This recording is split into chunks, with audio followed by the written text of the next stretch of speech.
All right. Hello and welcome to Nollywood Film Club. I am Mr. C of Iroko Critic. I hope you're doing well. An interesting episode we have for you because we're not just discussing a film. We obviously usually do that on the podcast, but this time we're also looking a little forward. Next week, depending on whenever you're listening to this, but next on the podcast, on the next episode of the podcast, we'll be discussing Anikulapo, I think it's Rise of Spectre, and it is Skepta. I don't know something is Shy Rising. Um, it's a series we have done. I do believe we discussed the first on Anikulapo. I don't know if it's available on the podcast. Have a look. I'm sorry, I should be more prepared. But because of that, we some of us looked at the trailers and made some predictions, and we'll see who comes closest. I certainly made some predictions. I will be claiming the victory next week. I am certain of it. But regardless of that, we have relatively, by our standards, and excluding last week, an hour and a half was how long this this um this conversation happened. So if you only care about that, just look at the timestamps. And if you haven't rated the podcast, please do rate it. It's nice. If you leave a review, we will read it out. Nevertheless, I do hope you enjoy Nollywood Film Club discussing Phone Swap. All right. Welcome to Nollywood Film Club. We discuss Nollywood films every week. Sometimes we have conversations. Not today. Today we will be discussing Phone Swap, and then later on, we're actually going to be having a Anikulapo prediction. If you've seen the trailer, like to hear your thoughts of what you think is going to happen. And but For the conversation today, Phone Swap, we will be discussing what we liked. We'll discuss what we don't like, and if we disagree with each other, we'll have pushback, and then we'll do a summary at the end. All right. I think first was a task. Tess, tell us what you liked about Phone Swap. So, first of all, I liked that I could watch this movie. The resolution was amazing, but overall, I really enjoyed it. It was a cute, feel good movie, and had a lot of it had a decent rewatch value, and so there weren't too many things that I came away from this feeling significantly worse about than when I first watched it, which is the case with a lot of these 2012-ish movies. I enjoyed Insect's performance, which is pretty standard for a lot of her older performances. I really liked her in this. And then what I really loved the most was that I really enjoyed the friendship that blossomed between the two women. Forgotten her name, Chairman, Jacques Silver's character, anyways. If anything, I think that was a romance we got to experience because we got to see these two women like hang out, open up to each other, and you see the growth in their relationship and how they're able to help each other like figure out the parts of their lives that they were sort of struggling with. So I liked that sort of sub love story there in the whole thing. They use a decent amount of like suspension of belief, but it was nothing too crazy. So overall, cute movie. Okay. No. All right. It's funny you say it's funny you mentioned the relationship between Insa and Jackie Silver. I thought they were having a romantic relationship. To be honest, I thought like this is. I honestly expected them to kiss. But Yeah, that didn't the happen. amount of time, Must have been all for that, to be the honest. amount of time Joker Silver grabs Princess face, like, very just, like, Yeah, like bringing her warm. coffee. She Yes, was, af- that was after he got, mother. oh my After a goodness, night of yeah. drinking, like that was the only relationship we You saw sleep on under the screen, sky. really. If that isn't love, I don't know what is, to be honest. All right. Thanks, Atas. All right. No, it's Uchenna, I think. Uchenna, do you want to tell us what you liked about Front Up? I'll go after the next person. Okay. I think it's Chinweke. Oh, all right. Hey everyone. Okay, so I had to suspend my watching the Chelsea Liverpool final to be here, so I just feel like putting that out. So what I liked about the film, I liked it's like the professional bad bitch mentioned. It's got good replay value. Like it's there's this nostalgic feel to watching it. Like it takes you back to that 2012 that 2012 era. So there was that BlackBerry era. Like it had that nostalgia going for it. So that was really nice. There was a decent amount of character development going on. Like you see the characters going through the journey and seeing how it changes them, and like how their experiences shape them and stuff like that. So that was nice. It also had like a couple of engaging subplots going on, like the thing with the relationship with his mom, the relationship with Joker Silva and say in um, I don't really know how to pronounce her name, and also the power struggle at work. Like little things like that. It had like all those little tidbits going on to keep you interested. And the locations, I really really really love the locations. Like, I mean, it's like pretty standard with Kunle Afolayan's movie. He always gets the locations locked down, so it really added to the authenticity and believability of the story. The cinematography and lighting, like, while it wasn't necessarily groundbreaking, like there was some cinematography and lighting going on.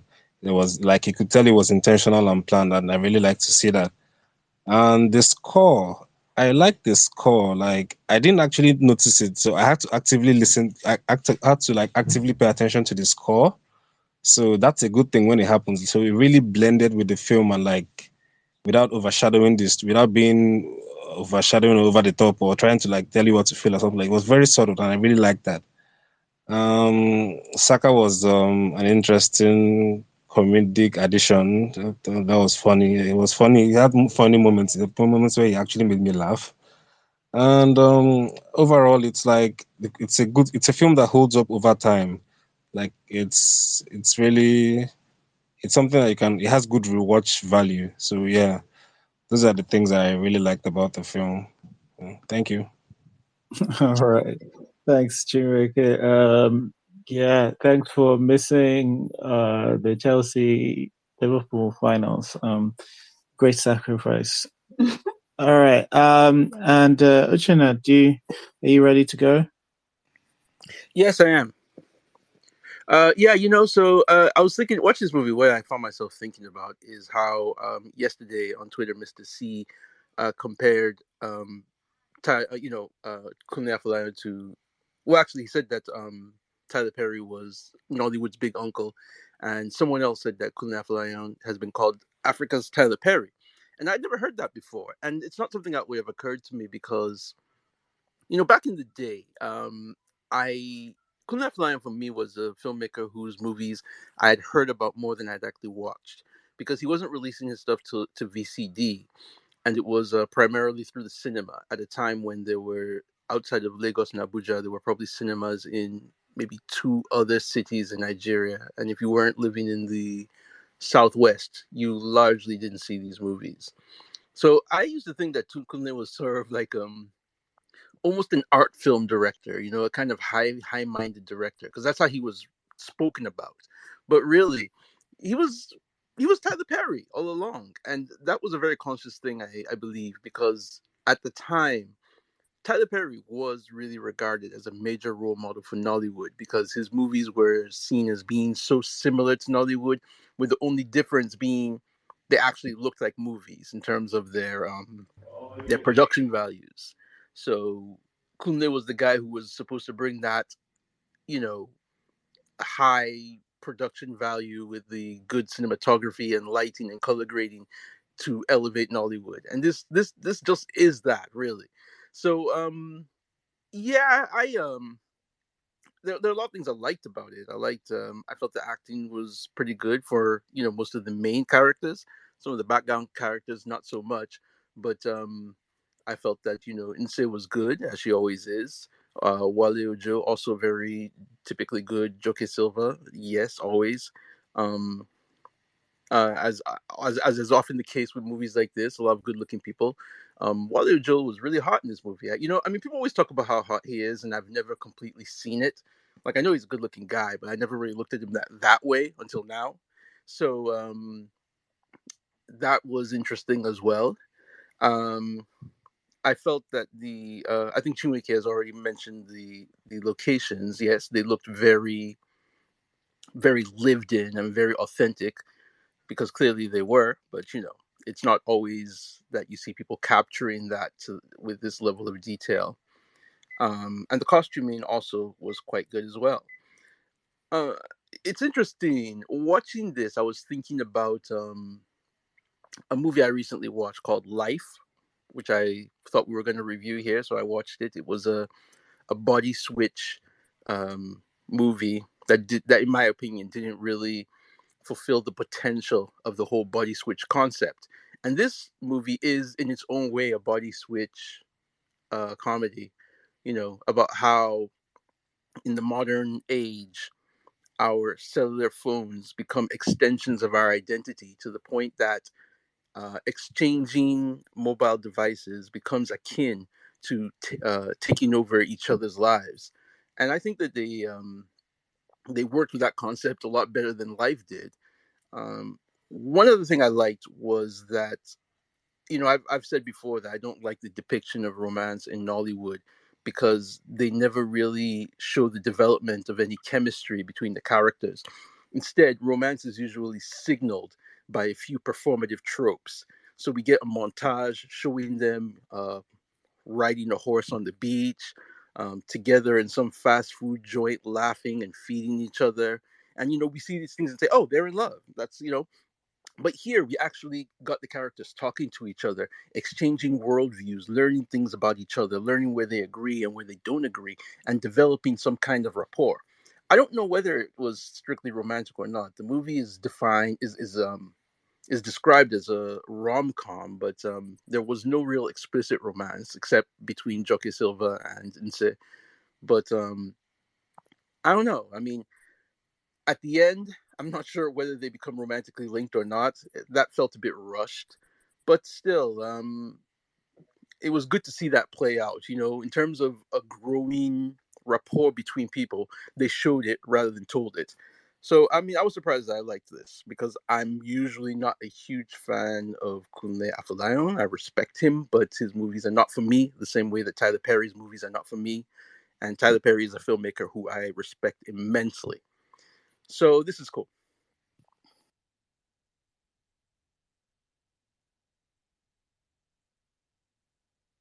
All right. Thanks, Jenna. All right. Still a couple of my points there. The ones I thought only me will say. All right. Okay.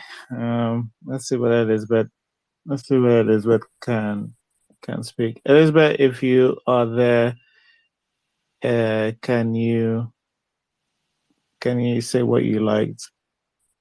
Well, did not work. All right. Aika, do you want to tell us some of the things you liked? Uh, Hello, everybody. So I think indeed, as Chewy said, this movie definitely has rewatch value. It's a pretty good, cute, feel good movie, and it does have its nostalgic elements, and it's a well made movie, and it's also what is it? It's colorful. It's wonderful. It's a good watch on a Sunday. You won't feel the acting is pretty well, except for some of the extras. But hey, they're extras. They're only there for a few, so something. Um, and like, what's it called? It's like standardly written. Nothing comes out of nowhere. We already there's a lot of I don't think there's a lot of telling. There's more showing than telling. And even if they told, um, it in the end they show something that connects to that line that it told. So it is a world that feels lived in. So this is a really, really good, very, very good um standard movie that and the thing is this, I've noticed something, right? I think that it's good to do artistic movies or whatever people call artistic movies, because that's another question. Um, but sometimes making standard things that that people can lump on really can make a movie last longer, like because it means like a lot more people can watch it, and it's more understandable and digestible to a lot more people, and it's not necessarily like you're going. This is not to say that it doesn't take time and thought into the standard, but it's not like you're watching a what's his name? What's the name of that movie? With Brad Pitt and them? Life? Not that Life. Tree of Life. It's not like you're watching Tree of Life, right? And then you have to go into like what what is this like? So it's that type of movie that feels like it feels universal. Um, yeah, it's just the power of movies. Like you exchange phones, and one thing I do like about this movie is like within the conceit, people are acting relatively normal. Like a lot of things that could be this movie is actually like a lot of things that another like in another way could have been taken into how am I gonna say? Everybody knew that okay, they exchange phones. No problem. Everybody's listening to that. Um like things that could have been dragged out was not really even dragged out. It was just handled with like if you are in this situation, if regular people were in this situation, how would they do it? And it makes sense. That's why it doesn't feel too contrived. Um I do have a tiny little pushback. I don't know how this is a Tyler Perry movie because I don't know if you guys. And actually, I shouldn't say that. Yes, Tyler Perry is not that bad. Like, there's lazy Tyler Perry, and then there is actually trying Tyler Perry. And I guess you can compare this to actually trying Tyler Perry. Yes, I guess you can. But I'm thinking about lazy Tyler Perry when you said that, and I was just like, nah, nah, nah, nah, nah, nah. But no, Tyler Perry actually has some good movies in his in his in his repertoire, and I shouldn't say that. Like, yeah, he does. I mean, there's the Madea movies, the recent Madea movies. Tyler Perry did say he didn't want to be doing that, but they gave him money, and he did it. And so I guess that's why we got really bad ones. So it's okay. It's understandable. He doesn't have passion for it as much. Okay. Um, so compared to that Tyler Perry, this movie is not that. This movie is way, way, way above that Tyler Perry. Maybe the first Why Did I Get Married? Maybe closer, but this one is more poppy and more nice and more stuff like that. And yeah. I mean, Kunle Afolayan did say he did want to try to make this type of movies. Kunle Afolayan is not like necessarily saying that he only wants to make artistic movies. He did say he did want to make like simple movies. And sometimes I am happy about filmmakers who like, look here, let's just make simple movies before they decide to think that they're like the most amazing person in the world and smartest person in the world and make something and they expect everything. But yeah. And I think it's very much more difficult to make simple movies than to make artistic movies because you're going for a more general audience. There you go. I'm done. Not because you're about to talk. I was done before. But if you had talked, I would have definitely extended it because I would have been annoyed. Thank you. Right. Elizabeth, please go on some of the things you liked about Phone Swap. Thank you. I've been struggling to get back onto it. I've been dropping. Okay, whatever. I don't know how we entered Tyler Perry or you guys, but maybe I didn't hear the genesis. But please, can we not? Because Tyler Perry would not have made Phone Swap. So what did I like about Phone Swap? I think this is probably Kunle Afolayan's third installment, right? And personally speaking, probably his best installment, if you ask me. Um, we coincidentally, which I don't think is a coincidence, because I think that we were just going back to the past to go pick our favorite romantic movies for February, right?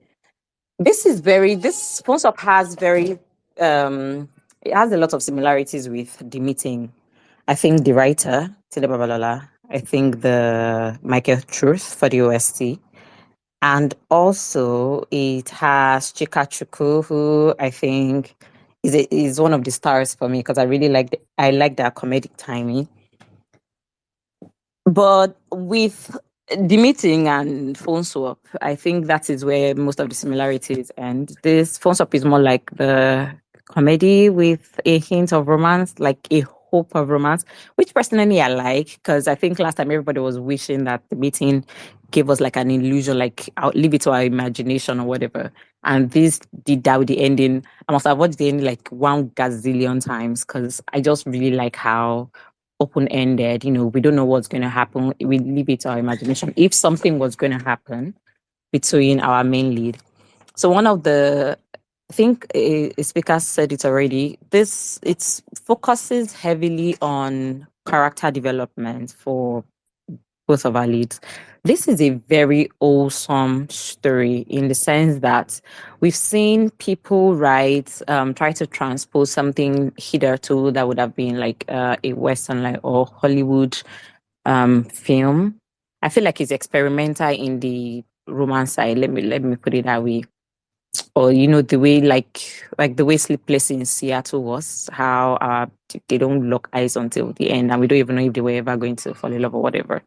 Only that it was one sided. But I feel like it was experimental on that side because you are going into this film with the hope of a romance and you don't get much of that. But like I was saying, character development for both of our leads. Akin's character was a stock up. She was comfortable playing second fiddle to everyone, which their life mirrors in a way.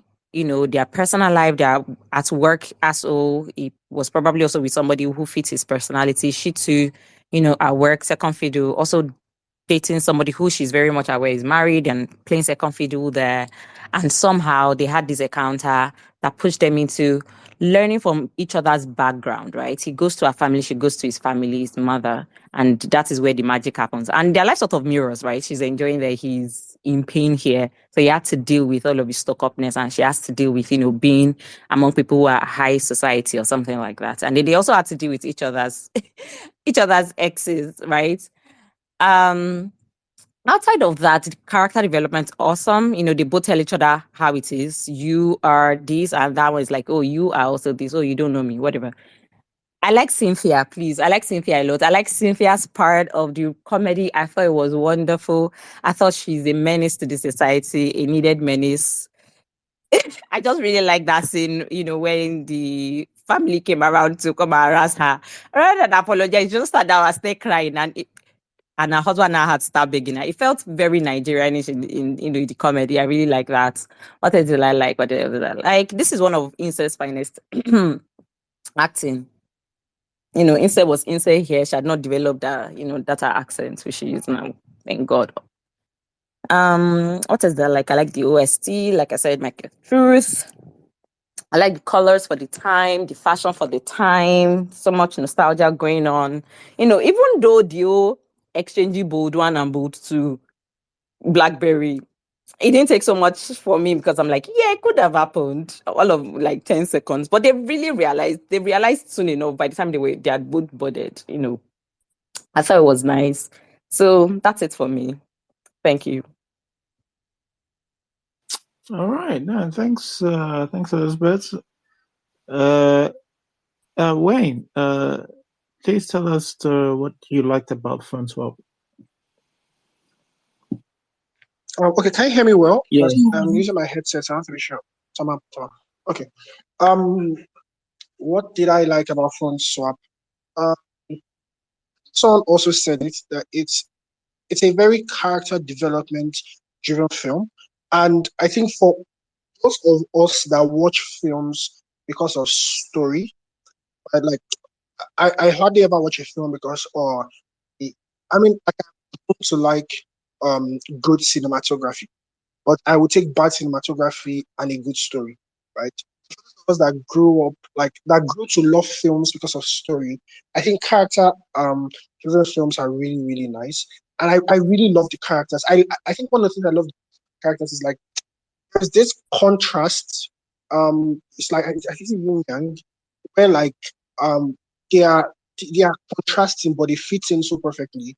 How like sorry, I've not seen Phone Swap recently, but I've watched it like 8 to 9 times, right? So I can't remember their names, but I know the people. Anyways, Incest character, um, how she like basically is the person that he needs in his life to solve the problems that he had been going through, and how she lacked like confidence and lacked like all of these things, and he was that person. Like I just really like how all these characters were intricately written, so that even like her family, everything just works out well, you know. So yeah, I love that. I think people have also spoken about the location. I really liked the location. Um, felt we use this a lot, lived in, but I think yeah, it's us, so we know what we are saying. But for people that don't watch as many Nollywood films, it's you don't understand what we're saying. Like you watch films and it's like you just built this house yesterday night. Why are we using this house for a poor man? Like so it's like the locations did feel I think the thing I want to say most people have already said it. The last thing that I would say that I really liked in Swap is how they did it. Right. So many Shane also spoke about Life, which I watched recently, and I don't know, they messed up that film. It's when you were watching Life, it was as if they just wanted to they needed to write a 1 hour 30 minute script, and they wanted to drag out the like that main thing where they swap lives. They wanted to drag it out so long, and Full Swap does it well, where they introduce us to character, they introduce us to um character, and then when they swap and they have each other's phones. Normally, when I watch Nollywood films like this, or something like this happens, it's like the reason why they don't find out that they're using the other person's phone is so contrived. Like, oh, she'll put the phone inside her bag, then she'll forget it for like 3 weeks, and then it will just be dragging on, and she will not know. But I like the fact that like almost immediately we know the stakes, we know what we need to do, we know why they can't return the phone to each other. Like similarly to how why I like the meeting is like the writing is done well, and not done well in like the general sense of how good writing is. It's done well in the sense of how good film writing is. Right, like they introduce us to the conflict. We know what the conflict is. We know the obstacles to the conflict to like the protagonist from what's English is so hard. We know what the obstacles to the protagonist getting what they want is. You understand what I'm saying, Sha? Like we know all these things is you can watch this film and say this is protagonist, this is antagonist, this is sidekick. You can do all of these things from this film. So like story wise, I really liked it. I watched this a longer time when I wasn't really big on cinematography. And every time I've watched it after that, I don't watch it with the eyes of, oh, I see what kind of film it is. I just watch it because it's a film I really like personally. I don't have those things of, oh, sound, light. I can't really, but like story wise, it really took it for me. Yeah. Okay. All right. Thanks, Wayne. Well, I'm off for a bat today. All right, Mrs. C. What do you like about Phone Swap? What did I like about Phone Swap? I liked Insert's acting. I do really enjoy seeing Insert's older stuff, and I want to see just bring back Insert in diverse roles, if that makes sense. I really enjoyed seeing Joke Silva as well, and goodness, such a beautiful woman, so beautiful, unreal. What else did I like about Phone Swap? I liked the premise of it. It was a cool premise. I think it's been mentioned. Yeah, the switching of the phones was interesting, but we let those kind of things slide for genre films. Not to reason So I didn't reason it like that. I just thought it was kind of a chill, feel good movie. I thought Adame's character was fun. I just thought, I thought it was interesting putting those two people in those two scenarios, and I thought it was funny. I enjoyed it. Okay, all right. So, all right. Things I liked. Let me see what my note says. Production design. People have mentioned production design on here, especially that and says I don't know whether it was her shop or her house. I can't remember. She had the place with all the clothes. I have a feeling that was a set because of the way it was shown, and but this had both had Pat Nebo who recently passed, be the art director, and it was on production design, and I think this is good work from him. And you have to remember, in 2012, this is even a bigger deal than it is at this point. So huge respect to him. Actually, Pat never actually shows up. He's one of the elders. I actually think he does a good job as well acting. It's just fun seeing him in a small cameo when during Cynthia's Wahala. That scene very much reminds me of, it's a little nostalgic of when back in some old Igbo movies where they're trying to settle matters with the elders, and you usually have somebody saying, Mazi Okeke, sit down. Mazi Okeke, I say, sit down. That kind of thing. But that was fun to see. Cynthia, yes, I agree. Cynthia was fun. Very bubbly. Unfortunately, another person we've lost. But I thought her part of the comedy was the part of the comedy in this that worked for me. I thought there was the lighting was interesting sometimes, but I thought there was one shot, and it was where I think it's Cynthia and is his name Akin? I can't remember. I think his name is Akin. Cynthia and Akin are speaking, and the children are playing outside, and they're inside the house, and they're but mostly dark, but like they're you have some light just lighting the edge of their body, so to give you their basically their silhouette whilst the children are playing. I think that's a beautiful shot. I can imagine where some of that has been, some of that idea has been sort of borrowed from, but like I thought that was used really nicely. Yinka Edwards on the cinematography, so he does do good work. What else?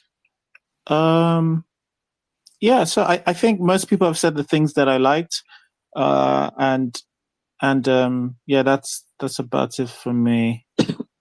All right, so before we pivot to things we don't like, let's hear what Olayinka has to say, if he's still on. Olayinka, what did you like about Phone Swap?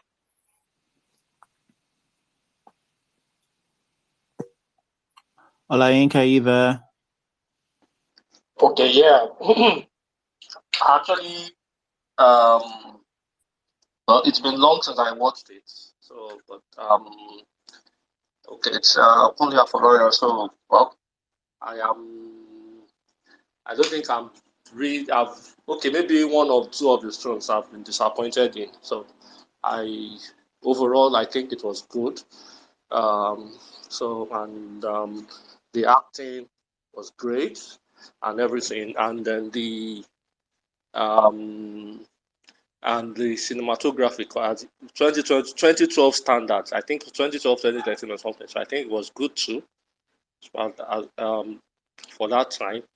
And I particularly liked the fact that it was also a very Nigerian story. So it was very Nigerian. It was also it also contained quite some cultural some kind of cultural contrasts that we have in Nigeria. So I like that too. So for me, I think that's the much I remember now. So I actually thought this. Okay, anyway, the space was. We've talked about predictions for Anikulapo before now or something. Oh, we'll do that after our phone conversation. Okay, problem. All right, no worries. I'm But not thanks. more interested in that actually. Okay, all right, okay, no worries. All right, so let's talk about some of the things we didn't like about phone swap before. All right, Otas, do you want to start? Otas, are you there? Okay, if Otas is not there, what next? Uchenna, are you? Yeah. Okay. One thing that before I say what I didn't like, I would like to say something I forgot to say I did like, which was it was nice seeing the legendary Chikokbala, otherwise known as Chief Zebrudaya Okurigwe Wogbo alias Fortati. You usually don't see him in contemporary Nollywood movies. It was nice to see him there as Mary's father. Okay. Let's see. The rushed romance. I don't know whether it was a romance or not, but it kind of got pulled out of left field. The idea that Akin and Mary would somehow fall in love and move on to a relationship. I don't think that was sufficiently developed. Um, it's not something I'm mad about. I know the kind of movie it is, and I know why they want to go in that direction. It is what it is. I didn't like the score. I think this might have been maybe one of the earliest movies to have that kind of score that I really dislike. That I've really come to dislike in Nollywood cinematic movies. Uh, that was quite upsetting. And the language thing, it's not something I dislike. It's just an observation.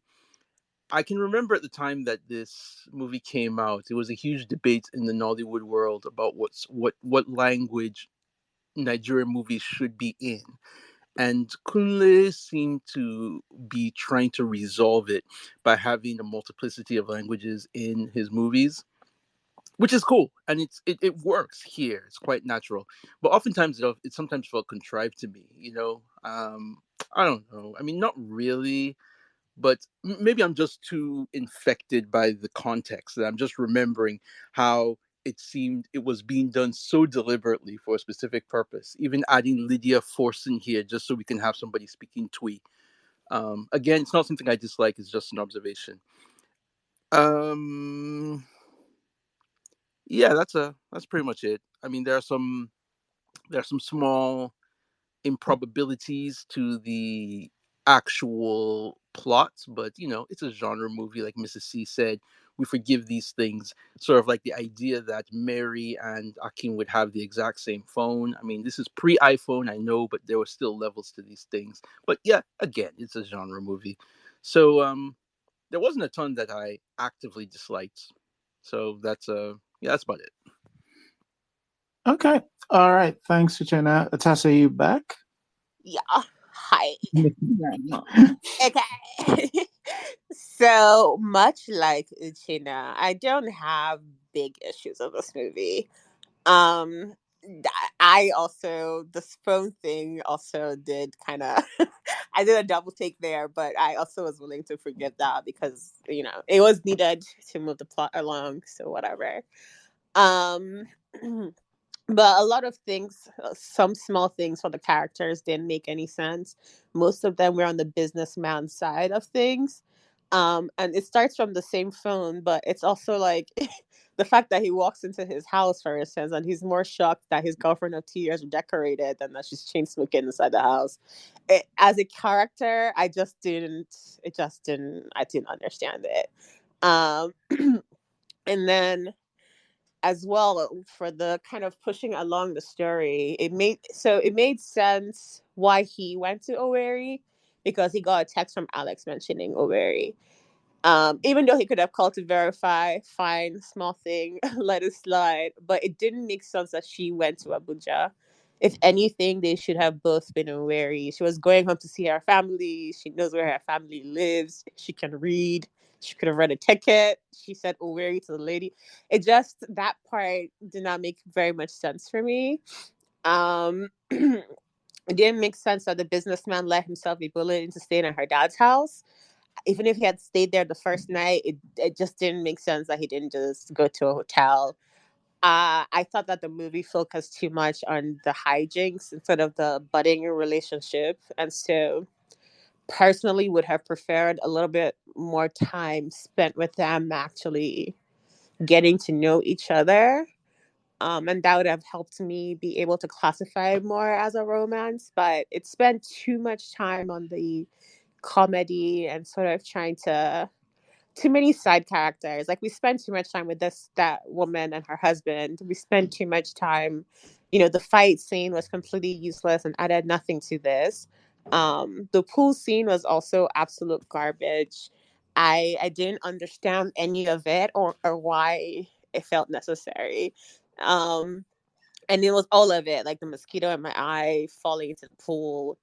It just didn't make sense. And then when we talk about terrible side characters, the group of women at the pool were so annoying. Literally every second, ooh, in unison, wow, whoa, like why?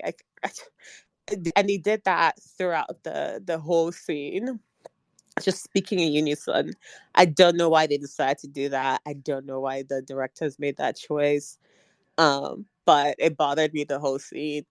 And then my final minor but annoying thing to nitpick at is the fact that Insei pulled out her client's skirt from her suitcase, the finished skirt that she took with her to alter, and it was already her size. And then we see the client, and there's no way, like, this is not Sisterhood of the Traveling Pants. But anyways, those were my dislikes. Thanks for Tess. I'm just contributing here because I was like, is that your skirt? No, ma. That's the only response is no. Lie. All right. Thanks for Tess. I think we have Chinweke next. Yeah. Anyway, Chelsea Kuku lost the final, so good thing I skipped out on watching it. So, what I did not like about this film, I don't know. I've been hearing words like made sense, kiniko. I'm like, I beg. Like, I don't know. I don't want to call the plot nonsensical, right? Because yeah, sure, it's like a genre thing, but my goodness, the amount of suspension of disbelief required to enjoy this movie, it's a lot. Like you have to like this is not even just turning off your brain. You have to fight your brain. You have to, I don't know, it acts too much. The first time I watched it, I stopped watching it. I just thought it was complete nonsense. Like it did not make any sense to me.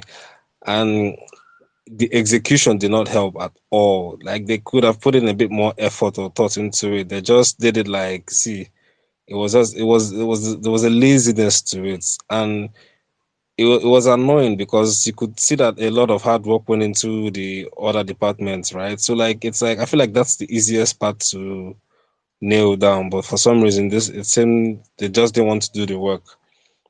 Another thing I didn't like, the spoken Igbo, especially by Nse, it was terrible. It was grating to my ears. It was just god awful.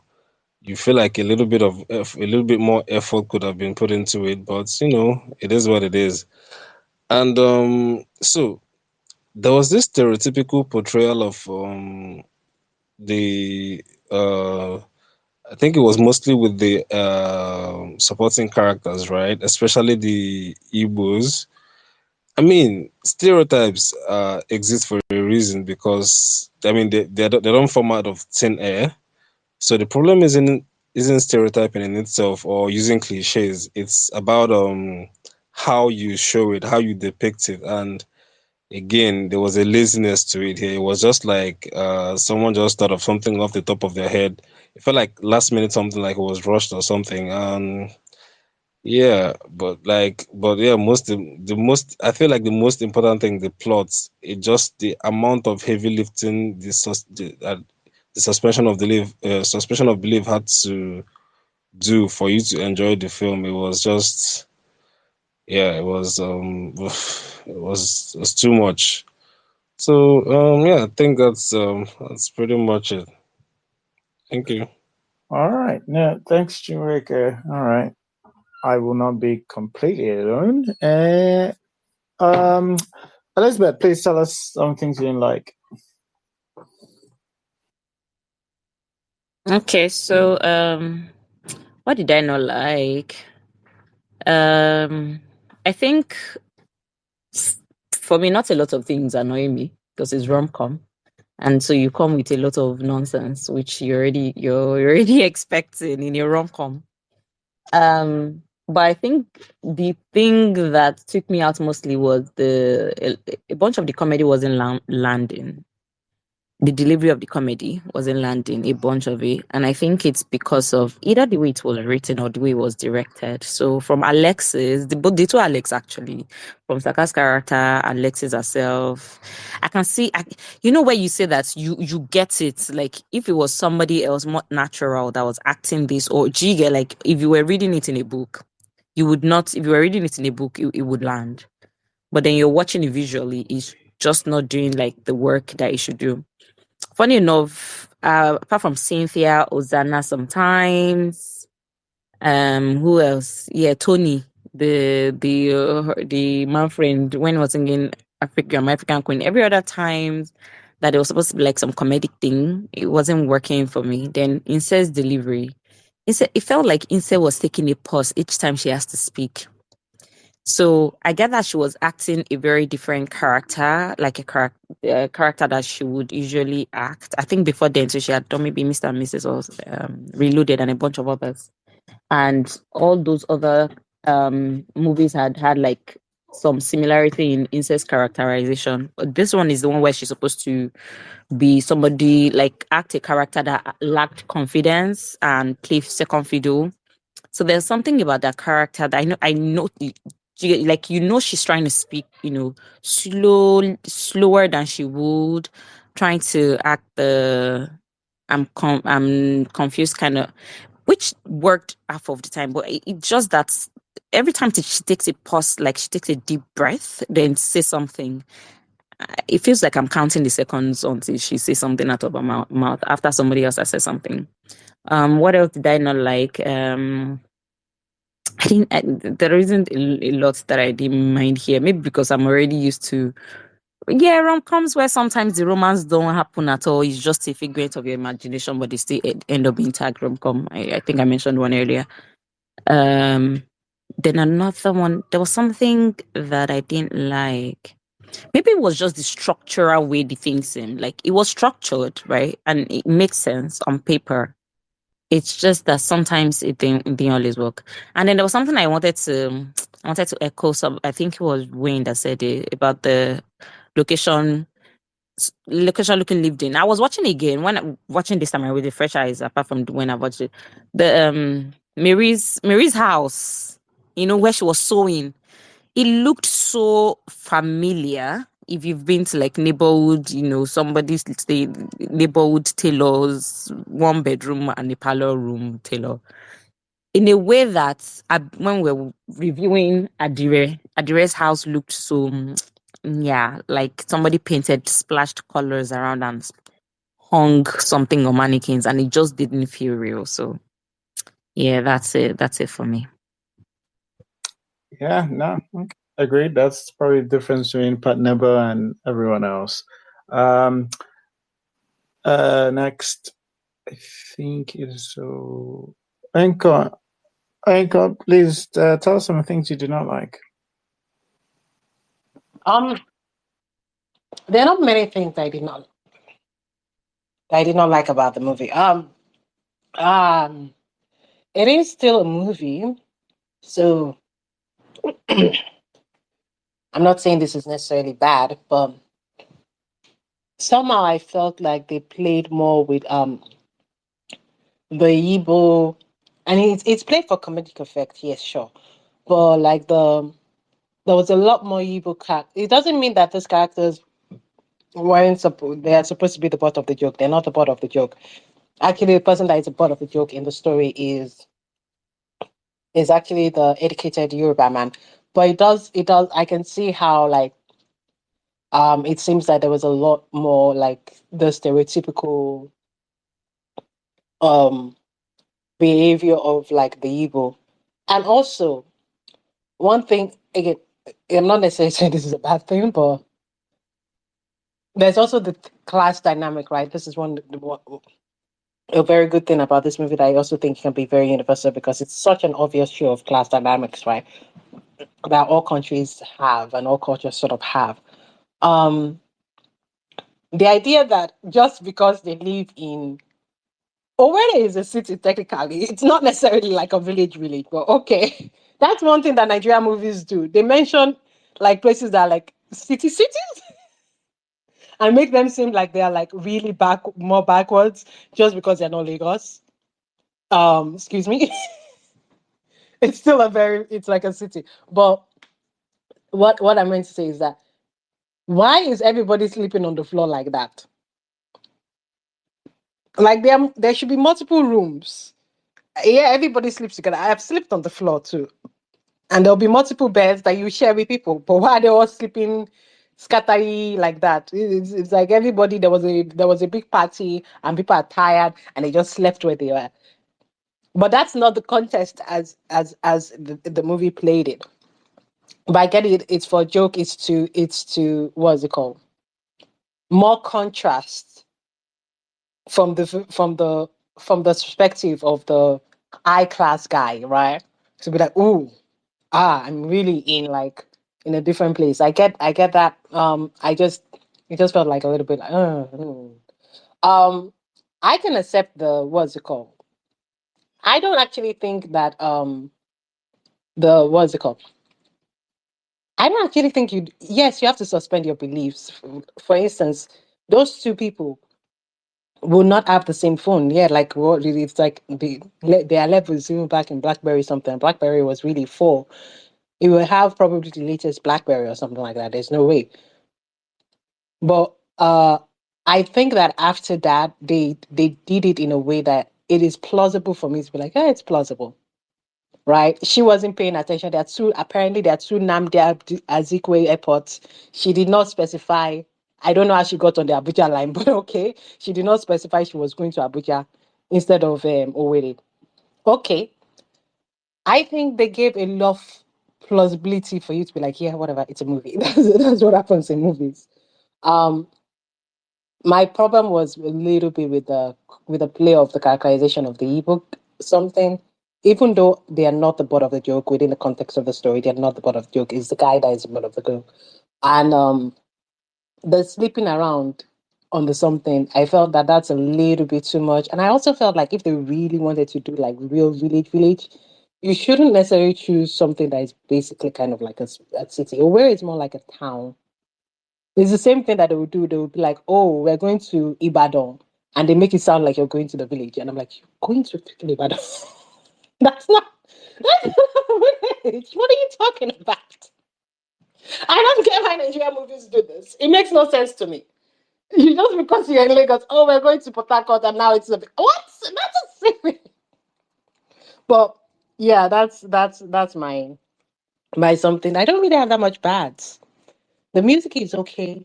It didn't go too much. The color, everything. I don't really have that much bad. Nah, it didn't annoy me. All right, thanks, Inka. Ola Inka, do you want to say anything about this, or do you just wait for Anikulapo? Are you just waiting for Anikulapo's prediction? So let me just say a few things based on what some people have said. So just Wait, to sorry, emphasize, before I, because you might be new to this thing. We're talking about things we don't like here. If you disagree with yes. somebody, there's a part for that. So there's another section for that, just in case you want to disagree with somebody. Oh, okay. Yeah. Okay, no problem. Now Right. let me keep that then. Okay. All right. Okay. Late addition from Vanessa. Vanessa. What? When the dislikes? All right. to I'm think. just here for predictions. I'm here for my crown, guys. Yeah, all right. Okay. All right. Mr. C, what did you not like? Okay. Wait, oh. Oh, sorry, Wayne. Sorry. So wait. Oinka, you have passed this thing to me. Are you guys usually last? No. I'm not usually last. You Wait, forget my place in turn, and I just don't say anything because I'm like, I'm going to Same talk anyway. difference, to be honest. Wayne, go ahead. Thank you so much. I said this already. It's a series I really like. It's one of my favorite series. Not because it's really good, but it's just one of those things that I watched when I was a lot younger, and it just like has a close place to my heart. However, I am not a big fan of the comedies in the film. I don't think I think I used to even stay away from Nollywood. I never watched the Mr. Ibu things. I never watched Popondo 1 or 2. Just because I don't like, personally, this is me. I don't really like slapstick comedy. So generally, like I never liked the comedies in Nollywood. Um, Also here, I don't think the comedy is good per se. Maybe I chuckle once or twice, but it's not even more as like laughing. It's laughing at it. Um, Someone said something that things were lazy, and I think the film was lazy. You know how like everybody is saying it doesn't make sense that both of them can be using the same phone. I disagree with that in the sense that two people can be using the same phone for so many reasons, but it doesn't take a lot of work for you to tell us why, right? If you said that the reason why she's using a BlackBerry Bold, whatever, is because her boyfriend bought it for her as a gift, that guy, like nobody's fighting this. Oh, how is she using this phone, right? So it's just like lazy. If you just sat down and said, let me think a bit before finishing this thing, we don't have these issues. This suspension of brain thing, I think there's too much improbabilities for us to like. It's, first of all, I think it's Vanessa that said it. That isn't love essentially suspending your brain. So like when you're watching rom-com, you're suspending your brain, but it cannot be 90% of the time. If I'm suspending my brain, let me suspend it for like 40%. Do you get, like, there's so much improbabilities. Like the way she found I can't, I think he said she I tell her it was like she should go to a place and say something, they will know her. And it's so crazy. It's like Abuja is not like a street where like you can tell somebody, oh, just go to the street and say Mama Ngozi and they will take you to the place. It's like, do you get what I mean? Like it's so I think I said I like the fact that the character, like the characterization of the characters, like the dichotomy that exists between like that difference. But I don't get a lot of their character motivation. One of them is Joker Silva. So she's trying to get her son. I like the whole like hiding that she is the owner of the company. It's like any of the things that they do. Um, doesn't make sense. But like sometimes you watch something that doesn't make sense, and it's easy to accept it because you know why the person is doing it. And we can just say, "Oh, this person doesn't have sense." But if I don't really know why you are doing it and what you are doing doesn't make sense, then the totality of that just doesn't make sense to me. So yeah, there are a couple of other things that I didn't like in it, but like I said, it's just something that I enjoy. So most of the things that I don't like or I didn't like, I just tend to like overlook. My English is going through a lot. Yeah. All right, no worries. Thanks, Wayne. Mrs. C. Yeah, I don't think I have anything novel that hasn't been said. I think I also kind of mentioned it in my good, right? And a few people have mentioned it again. Just the odds of two of them having the same phone, considering how distinctly different their class brackets are. Yeah, that was. But whatever, romance, rom-com, wave it away.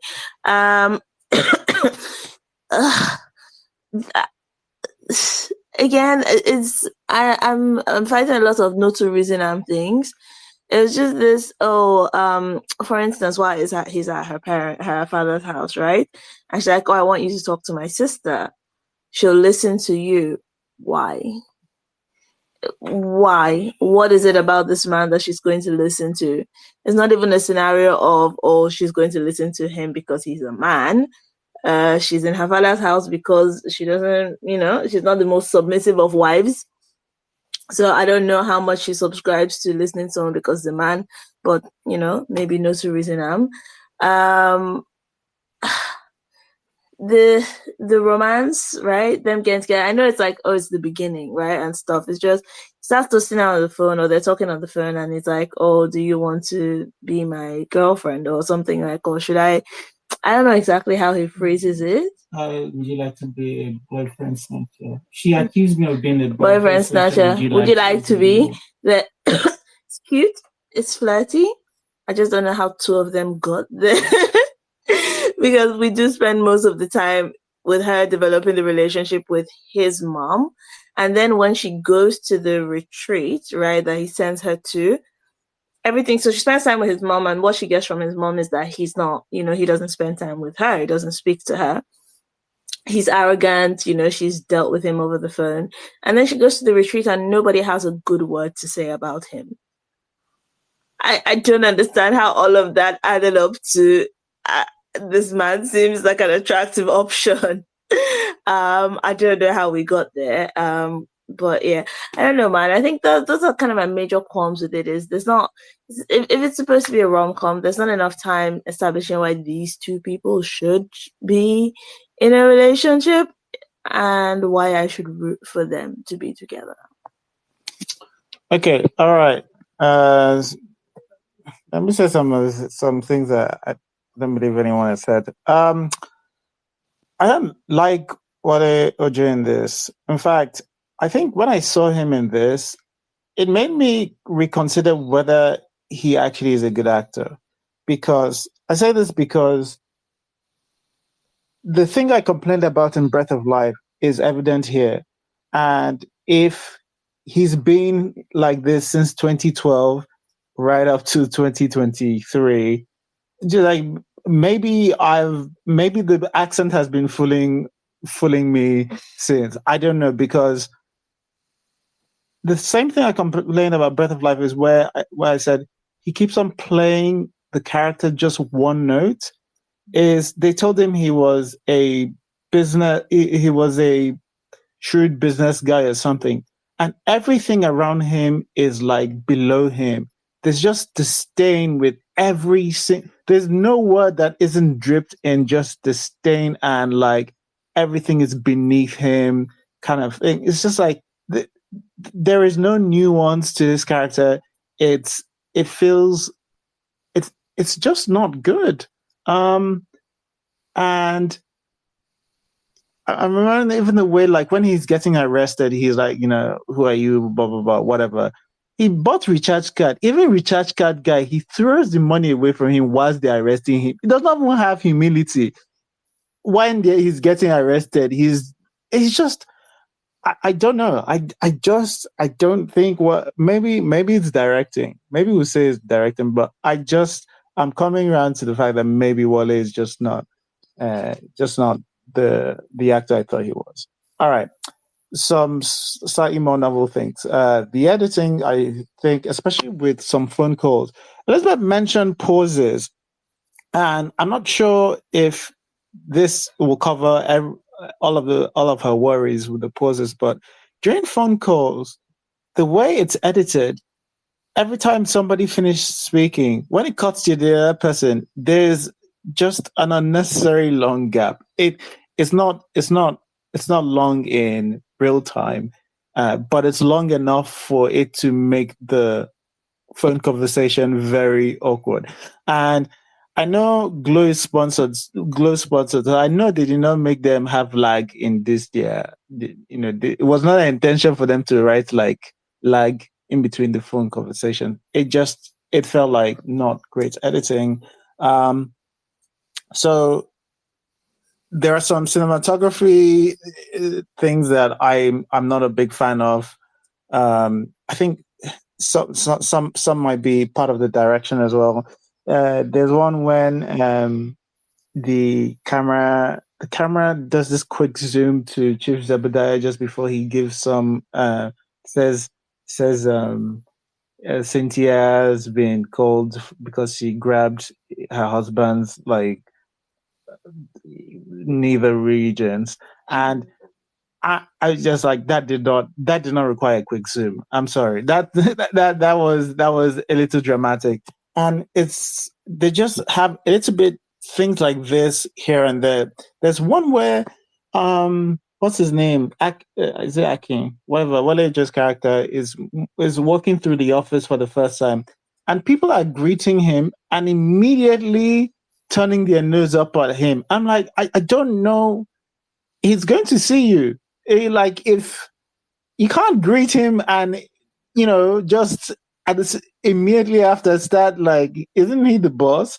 It just seemed like such a bad, like it seemed like such a bad shot, and like it has this POV shot as well. So like it feels like they're looking up to greet their boss. So having us see both them greet us, greet the character, and also sneer at him just seemed like a silly decision to make. But there's a little bit of stuff like that in the cinematography that I thought needed a bit more finesse. And people have said it doesn't really have a lot of romance. People have talked about that, so I won't go on about it. The other thing, and I think Uchenna is somewhat right. This is probably a better body swap movie than this, but I think one of the issues I'd have with I fell in love with actually the way he described it, because I never thought of it, and it seems like a really nice way to describe the film. But I've been thinking about it, and then like there's some things I have issues with that. If I know it wasn't going for that genre, but there's something missing, which in the sense that the thing with body swap movies is that they're a genre where they're trying to preach. Well, the aim of it is that the grass is not always greener. So usually people are looking to some other thing. Oh, I wish something. I wish my life was like this other thing. I wish my life was like the other thing. And then it happens to you, and then you like, oh no, I see that that thing there is not all that, and my life is great. Something of that sense. And this doesn't have that. It doesn't have that wanting to, it doesn't have that really looking on the other side, because again, I guess it wasn't designed like that. So the reason why I'm saying this is that it doesn't work for me as a body swap movie. It doesn't work for me as a romance movie, because I think that's not developed. So what I'm left for is the comedy, and the comedy is way too sparse. There isn't enough of it. So I don't know. I'm not left with a lot. And honestly, the film's not that offensive. It just, I'm not sure what they wanted me to feel at the end of this film. And I'm just, so I was left feeling not a lot. But yeah. I was left not feeling a lot. All right. So, all right. Any push? All right, pushback. All right, Mr. C, I think you wanted to push back something. Oh yeah, it was just something Akon said about why are they all sleeping in one room like that? It's because they're poor. It's I don't think that was just anywhere outside Lagos is a village. There are places in cities that are villages, and there are poor people who live in limited spaces, and so everyone has to sleep wherever they fall. But also the sister and her children don't live there. They're not supposed to be living there, but they're there because the sister had been chased out of her husband's house. So I don't know. I just wanted to throw that. Okay. Any more pushback? One tiny one. I think it was for Mel, but she's gone. she mentioned that she had already known that the guy was married, but I think she found out like that day. But that was it. Uh just push back. I wasn't necessarily talking about them sleeping on the floor anyhow. Oh yeah, that's what I know there are poor people in Nigeria. But what I was saying is like the way like people arrange themselves even when they are poor, the way they sleep, right? It that the way they did it was like it was just everywhere. Like somebody just took it anyhow. Like no matter how poor you are, like people people arrange themselves well. There's something about it that just doesn't that falls off. And I couldn't understand that. Like, yeah, you sleep on the floor. I've slept on the floor. But I have a pushback. Oh my god, I forgot my pushback. All right, thanks. I can't. Uchenna, Okay, yeah, I do. I want to comment on that whole issue of everywhere outside of Lagos being a village. That often is a problem in movies, and I thought about it here too when I saw how the environs was being portrayed. But the thing about it is that they didn't explicitly say that that was Owerri. She's flying to Owerri because that's where the airport is. But she does say a number of times that she lives in the village, so it could easily be somewhere on the outskirts of Owerri. The other thing I want to push back on a little bit. Mr. C talked about Wale Ojo's performance. I get what he means, but I don't know. One of the things that I actually want to mention in more detail that I did like him here, where I'm not sure I like him in other places. Um, for some reason, I think his sort of one note upper crust thing played up. It worked here, where I don't think it worked in Breath of Life. Although sometimes I felt it was, pushed to the extremes. Like, when you ask for cutlery, there's nothing wrong with asking for cutlery because some people do prefer to eat their swallow with a fork. But still, it seemed a bit too much. The idea that he was so shocked to see people eating with hands. I mean, rich or not, he is still a Nigerian. So that's things like that were pushed to the extreme. But other than that, I thought it worked here strangely. I want to just say something about what Chinwike said.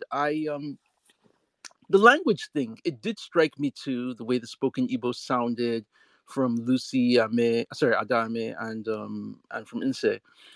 But for some reason, I just accepted it because this is something I think about a lot with a lot of contemporary Nollywood movies where you have actors playing characters from ethnic backgrounds that are not their own.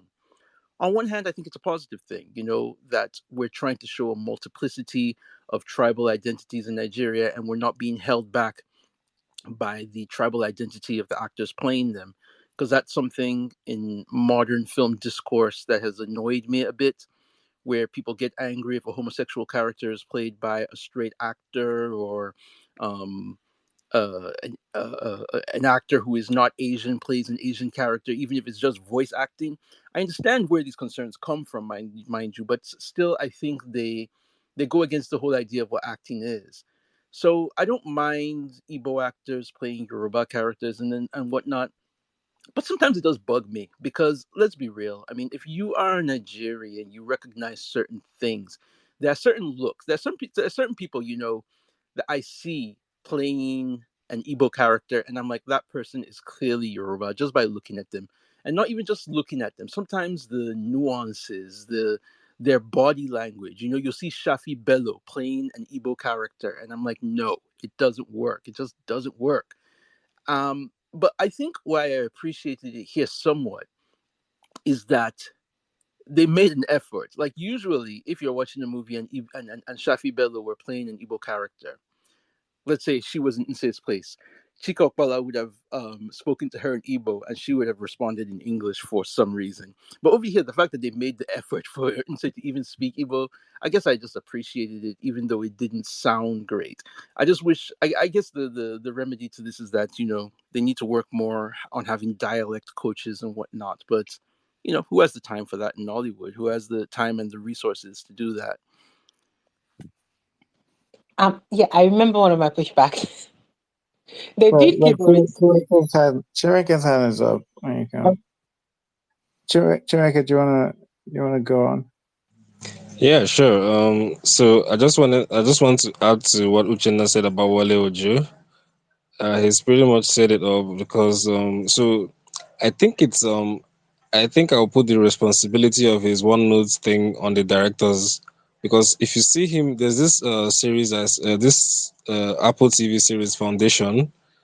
If you watch him in it, it's like a completely different person, and it was a cameo, but he was like really good in it.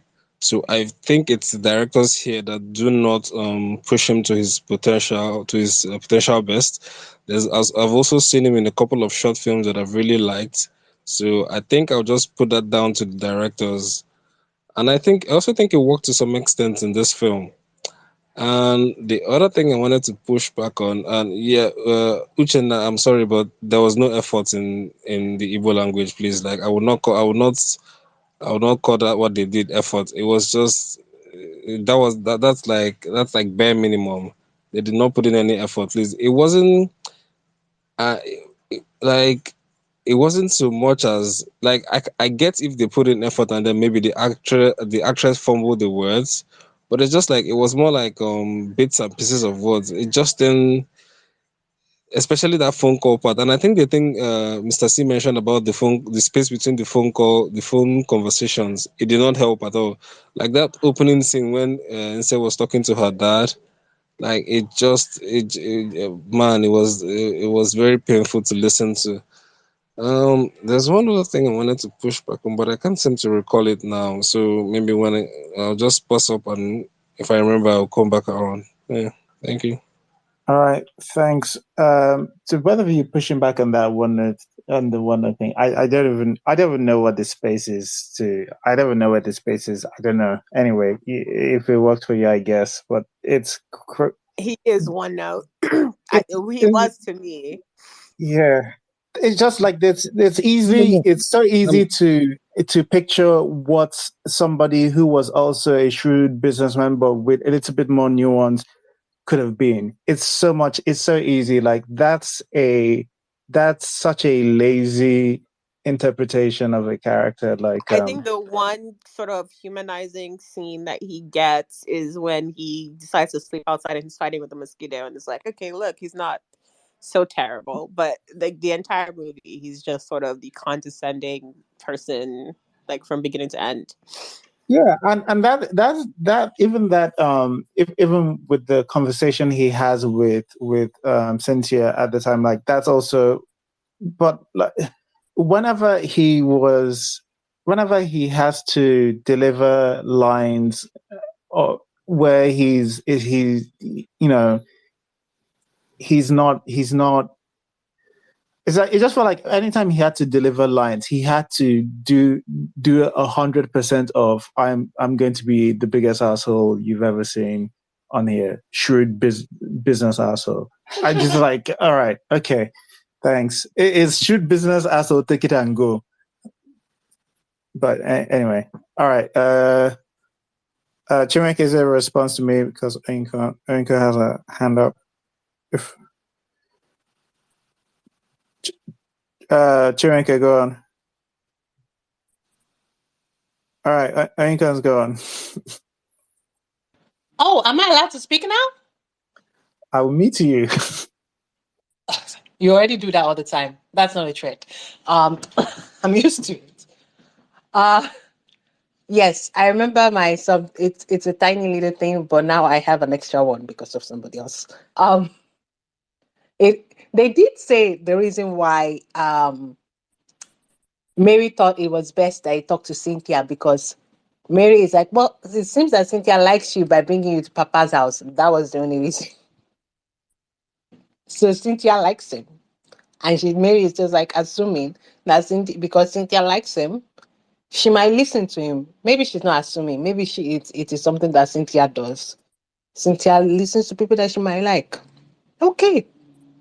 They did give a reason. Is it a good enough reason? Probably not enough for some people, but they did give a reason. Was it? The other thing, I do think that yes, Wale Ojo might have. I don't think he was completely one note. I think what he was doing, and I may be wrong because this happened years ago, and I'm not Wale Ojo. What he was doing was, I do see that he had some what's it called? some humanizing aspect. Because when he was talking to Cynthia, he's still talking like an arrogant hassle. Because that's who he is. I think Wale Ojo might be doing the thing of like, it's still an arrogant asshole, but an arrogant asshole with humility. Not like it completely changes the way he talks, because that's just the way people sometimes talk. But they still have humility, you know. They still have maybe not, but they have humanity. And there were moments where when they were making fun, when the twins were like leaning down and making fun of the sister after the sister and the husband got together and all these things before the fight. And Wale was just there smiling and enjoying as everybody else was enjoying. I think that it was maybe too strong in his portrayal of the arrogant asshole. So much like he did it very strongly, but I think that he had some immunity into it. It's just not, people are not just going to change overnight. If somebody talks very strongly and Ashley,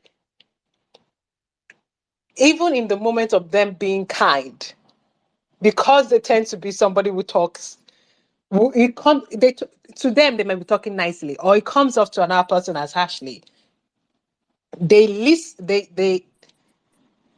they're being kind, but like they don't exactly know how to talk, and and it comes off horrible to the person out to the next person. And maybe that's what he was trying to do. Again, I'm not in his mind. I wasn't there 12. How many years ago? I was not there. Oh my God, it's a long time. I don't know. Maybe that's what he's trying to do. But that's how I interpreted his acting. Okay, thanks, Anka. Chimeka, do you want to? Yeah, sure. So, I just wanted to clarify on what I said about Wale Ojo. So I wasn't saying he wasn't one note on this one. So he was mostly one note, but I'm just saying like I'm just pushing back on the thing you said about his acting in general. So I'm saying that I've seen really good performances from him outside of this. So I will put the responsibility on the director for this film. Yeah, yeah. The other thing I remembered now, Uchenna said he would compare Kunle Afolayan to Tyler Perry. I don't know. I don't see it because so like Tyler Perry is just like Tyler Perry is a menace. You know, like he writes, directs, produces, like he just does his own thing. And Kunle Afolayan is more like he's a more collaborative person, right? Like I don't think he's ever written anything he's directed. Like he's more. I just think maybe he just doesn't surround himself with. I mean, you can also tell like this is someone that loves the like he tries to like infuse a bit of art in his film. He doesn't always succeed, but like you could see that he tries. Tyler Perry, on the other hand, like he's just out. He's there for outrage. Like he's there to piss you off. He feeds off of this. He needs to be stopped. So I don't know that I'll compare the two of them. I don't see it. I don't see the similarities. Yeah. Thank you. All right. Point taken on the the Wale J thing. I think Uchenna didn't really make the comparison. He was invited to make the comparison. Really, like somebody said it was, and he was just thinking about the similarities that they do have. All right. Olayinka, do you want to do your pushback? Yeah, so first and foremost, well, it's a pushback and it's really not a pushback. So um the genre of the movie of the film.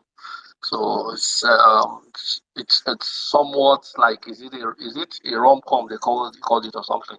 So just like when this film Namaste Wala came out then, so there was an argument about how unrealistic the this thing was, like how unrealistic it was for people to just meet at the beach and things like that. So I think these arguments also came up that it was like okay that this is a rom com and so you expect those kind of things like so it's just feel good movie. It's not something they do it them for feel good. They don't expect you to. They don't. So they expect. I mean, there you expect things like that. So I want to also put that for, I think, the scene where or maybe the scripting. So where the phones were swapped and things like that. I mean that's part of the story and all of that. Even though it's been a long time that I watched it, so I'm even wondering why you are reviewing it now and all of that. So, but I just want to put forth that this is for me. I think that so far in Nollywood, if I would rate a movie, I don't know whether it also falls in that category, the mix end. So I really, really love that. I mean, it's a story that I would rate. This is so even though it's very long, but that one I remember it very well. Maybe because I had a lot of interest in it. I mean, it falls into the kind of story I like in that category, you know. So it's very plausible. When I watched it, I don't think I found anything I could fault in it and all of that. So it's very good and all of that. So for me, I think maybe it comes with the genre. So that kind of some of those kind of things would usually come with it. So and then someone talked about Tyler Perry and all. So what the major thing I could just see between maybe as a similarity between the two of them is just the fact that okay, maybe both of them um they own their own like films. Is it film studios I'll call it now, where they produce their own movies and things like that. So he also owns a film village and things like that. So I don't know, maybe that's probably some kind of similarity. So Tyler Perry is more is deep into acting too and all of that. Kunle Afolayan is not really he also acts, but not really, really, really. So I think, well, that's it for me. So, and then the issue of Igbos, I also want to agree with when when Nollywood uses some other tribe, maybe the Yoruba man to act Igbo movie, or maybe to act an Igbo, to do an Igbo act, and then when an Igbo man to does a Yoruba act. So because I'm Yoruba, I see that of the Igbo, so like the series I'm watching now, which is Wura, I see that a whole lot. Like immediately I see the character, I know this person is Igbo. Like, and then the unfortunate thing is that they're actually acting in. For me, that's the major thing for the series, and it's even a series. They're acting in a place in a part of Yoruba land where the kind of Yoruba they speak, is very deep. So it comes off like then it makes it somewhat very. I don't know why they. So it makes it somewhat superficial. Like it takes off the story, especially if you are a Yoruba person and who understands one who understands the culture. When you watch it, when they do such things, if an actor that doesn't understand the nuances of the language, when they do when they do those parts, it just comes up. It rubs off on a lot of things, even the story, because the way they will portray it, even the main act in Wura, it shows. I could see. It just shows in the way, for me, maybe because I'm Yoruba, so it's just glaring to me that this person is not Yoruba. Like, so the way they portray the act, and then some of the other acts too. So and then it makes the story not real. Like, even though Wura is a very good story, but that part it just it rubbishes the thing a whole lot. So that's for me.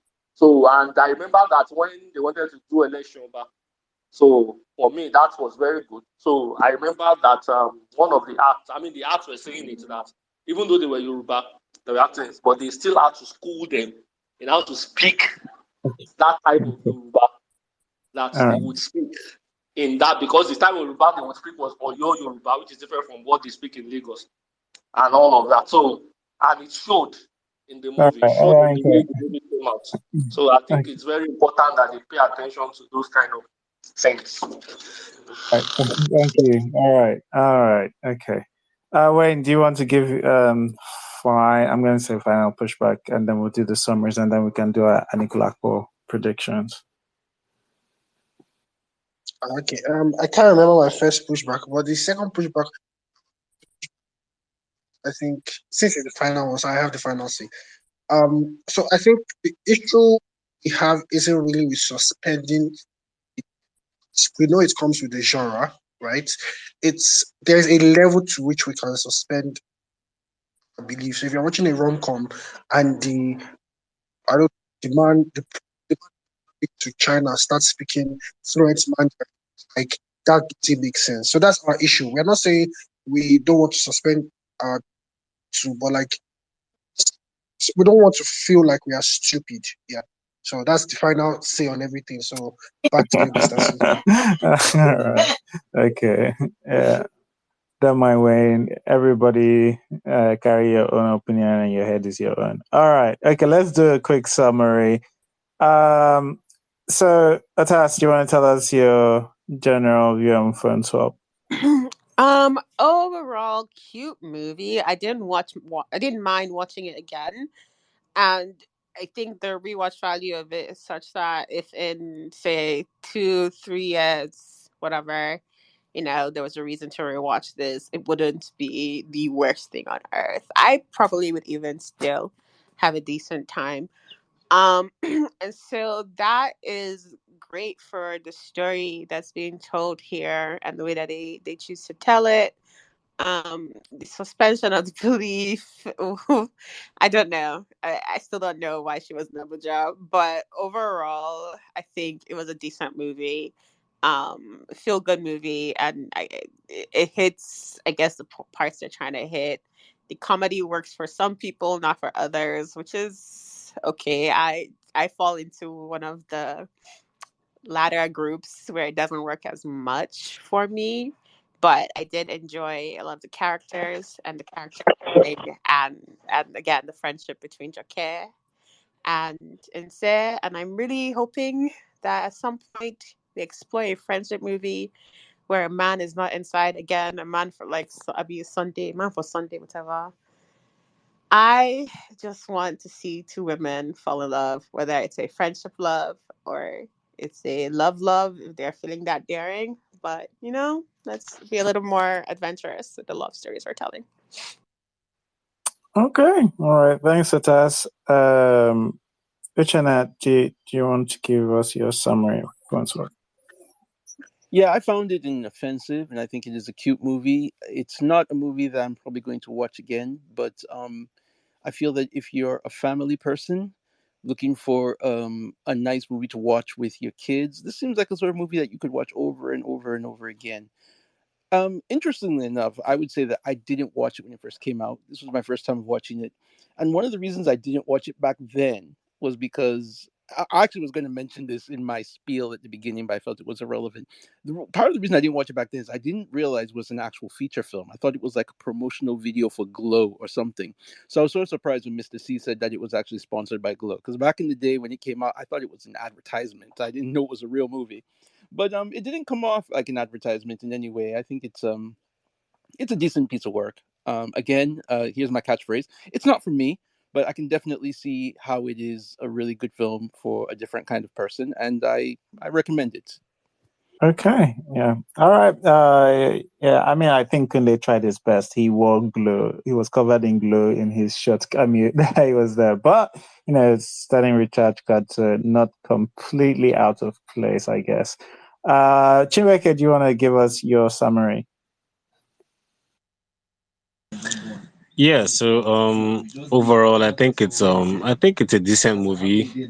They put in a lot of effort. There's some good things to take away from the film. I would recommend it, with the caveat of having to suspend a lot of disbelief. And yeah, I think it has good replay value. I think the more you watch it, the more you pick up some things, and it's a pretty resourceful film for filmmakers and movie lovers in general. So yeah, thank you. All right. Thanks, Chinweke. Ayinka, do you want to tell us, give us your summary? Um, So the movie is good. It's okay. It's. I feel like it's rewatchable, but that's just me. It's my opinion. So, ooh, let's me give my spiel. Movies are for entertainment on a Sunday night and or whatever night is your day off or not your day off, whatever. You go home if you have the ability to afford a full TV and Netflix. Click it, give it 30 minutes, see if it's for you. If it's not for you, click out of it. There are millions of movies all over the world. Click one of those, watch it, enjoy yourself. I can't tell you whether to watch it or not. You decide. You make your own decisions. Thank you. All right. Thanks, Ayinka. Wayne, do you have In my final words, um, so the target audience that Onyeka is always talking about and Uchenna just spoke about for this film is me, right? So I really really love Phone Swap. Is it a good film? It's mid, but it's one of those, I don't know. It's like that younger brother that you like. It's just like a member of your family, you know. They're your family. Um, it's I think it's just a very fun film. It doesn't require. I like films that don't require so much stress thinking. So it's just very fun. If you just want to have fun and watch it, yeah, this is a film. Because I would advise you that even though 30 minutes into it, you don't think it is for you, stick with it. I promise you, you will like it. Thank you so much. All right, thanks, Wayne. All right, Mrs. C, we'll do our summaries and then we'll go into the Anikulapo predictions. Mrs. C, do you want to do your prediction? Yeah, sure. Your summary, sorry. Summary. I know it's gonna be your brain, but yeah, this was a decent watch. It's rewatchable. People have been watching it since 2012, and it hasn't had the flower girl effect. So yay! Yeah, I had a decent time watching this. I would recommend it with the caveats of no tourism. All right, for me, I found this mostly inoffensive. The only thing that would make me grumble if somebody suggested we watch this again was Wale's performance. I'm really not a big fan, and he's in quite a lot of it that it's just difficult for it to get through my. But I understand a lot of people like this, so take the temperature of if you usually just think I'm correct because you're very smart, then this is probably not for you. But hey, if you feel like the other people, have a go. All right. Okay, so that's a summary. I just want to say one thing. The great mystery of this space. Something happened and somebody was muted. I don't know how. That happened. All right. Okay. So we are moving into the Anikulapo predictions. Anikulapo predictions, please. All right. We'll do it in the order as well that people came. Atas, do you want to start? Do you have predictions about Anikulapo? Don't have a prediction, but okay. Did you say it looks? What did you say? You say it looks something. It looks fun. Okay. I watched the official trailer, the 2-minute one. I guess that's the one we're watching, right? Yeah. Yeah. It looked interesting. Yeah, next weekend we are going to be binging the series. Hopefully, it's not more than 5. See, if we cannot finish all the episodes, we'll come to film club and do that. If it's less than 5, if it's 5, it's not gonna be good. I'm telling you that now, because the subject matter they're attempting to cover from that trailer, it's either then going to be rushed, in which case, good luck to us. Come on, you know how we do. That atmosphere go where you know. I'm meeting you, Mr. C. Wow. Wow. Uchenna, do you have predictions having watched the Anikulapo trailer? I predict that roughly 40% of the budget will be spent on special effects, specifically in giving us more molded titties.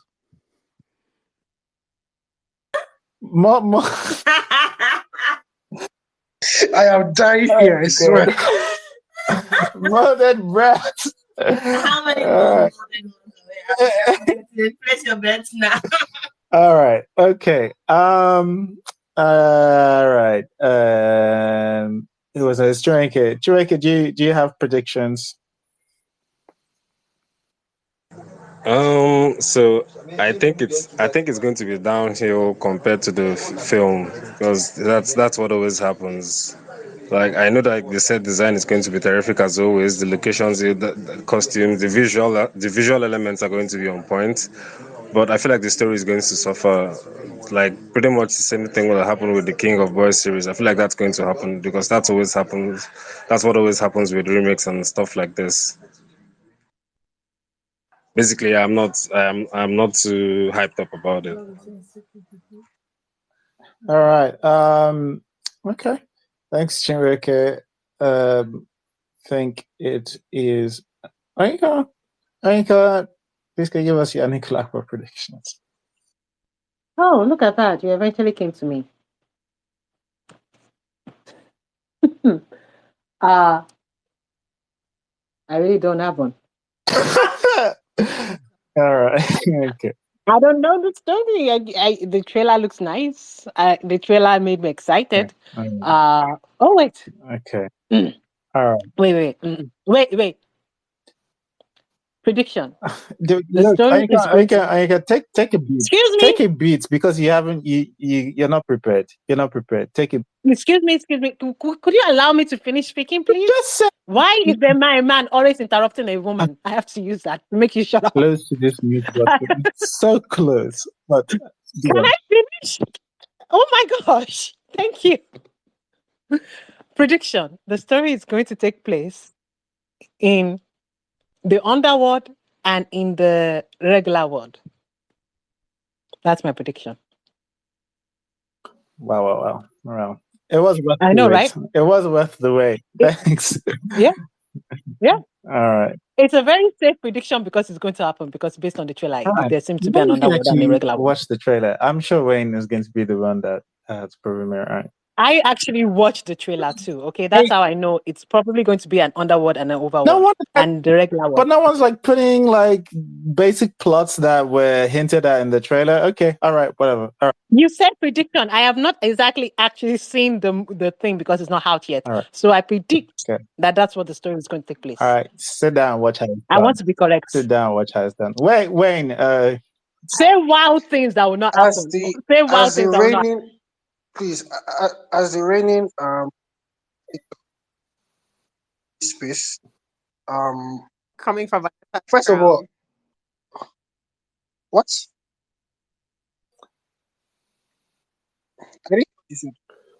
When you're breaking up a little bit, try again. I mean, like, start speaking again. Let's see. Can you hear me now? Yes. Okay.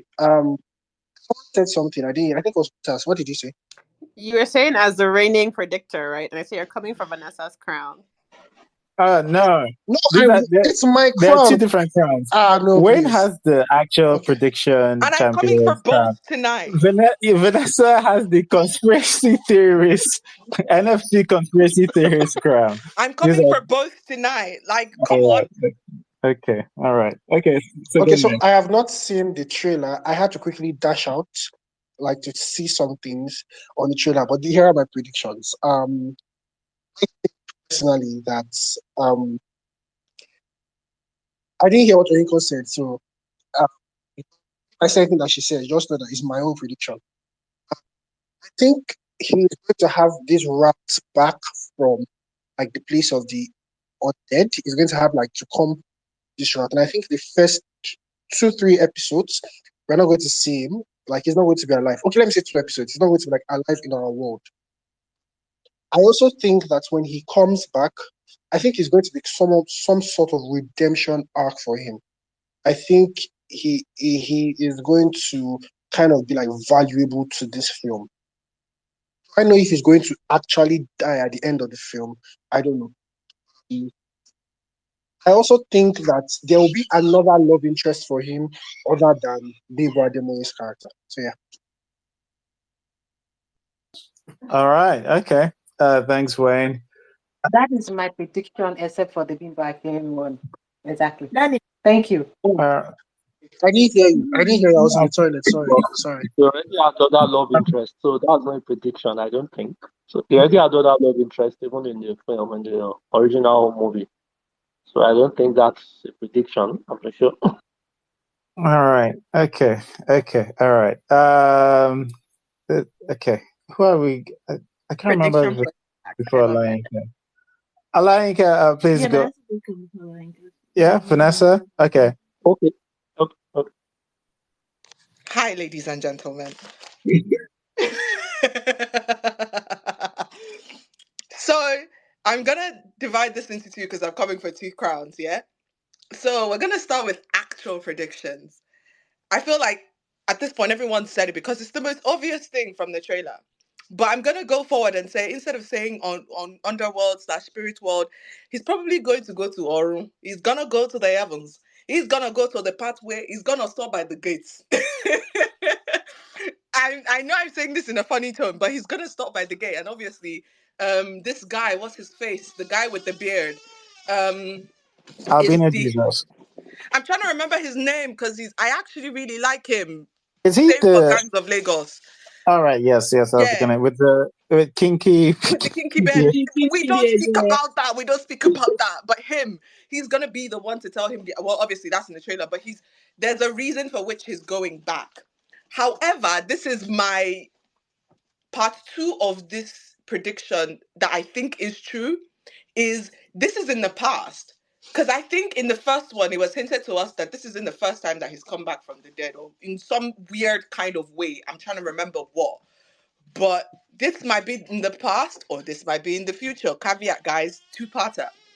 Also, speaking about the past, we're gonna get a lot of setup, a lot of background into the Akala bird. And its reign of terror over specific villages. So we're gonna get a lot of background information that we probably didn't get on who the bird was and its role, save for that little introduction in the first one. We're also going to see the aftermath of Bimba Ademoye's character leaving and running away from the village that it will have on the king and the king's family. Because there's a scene where a chief says to the king, well, he's a juju guy, that they're going to release what that witch has on him. Even though I don't think Bimba Ademoye has any hold on him as per se she's a witch.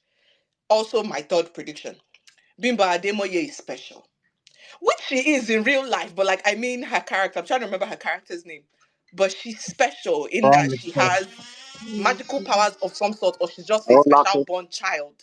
Excuse you, this can be both outlandish but also true. Per.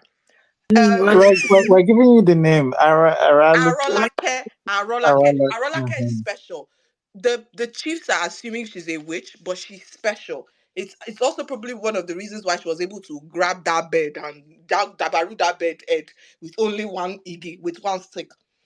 Um, but I think Arolake is special. I also think that because the Akala bird was taken away from its path and somebody else's life was supposed to be saved, that that Rolake took for Saro's life, there will be aftermath for that as well in other villages because that bird do want to save another person's life and Arolake have interruption that life saving.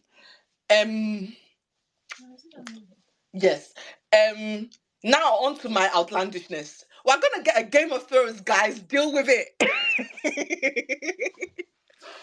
Remember, guys, when Anikulapo first was gonna come out like years ago, everyone was talking. Kunle Afolayan was talking about how he's doing world building for a film, for a series that's basically on par with Game of Thrones. Arolake is Daenerys. Deal with it. She is the mother of dragons, breaker of chains. I'm sorry, I'm coming for my throne for conspiracy theories. Deal with it. Conspiracy theory. Um, Arolake and Sarah are related to each other. I'm just being silly. But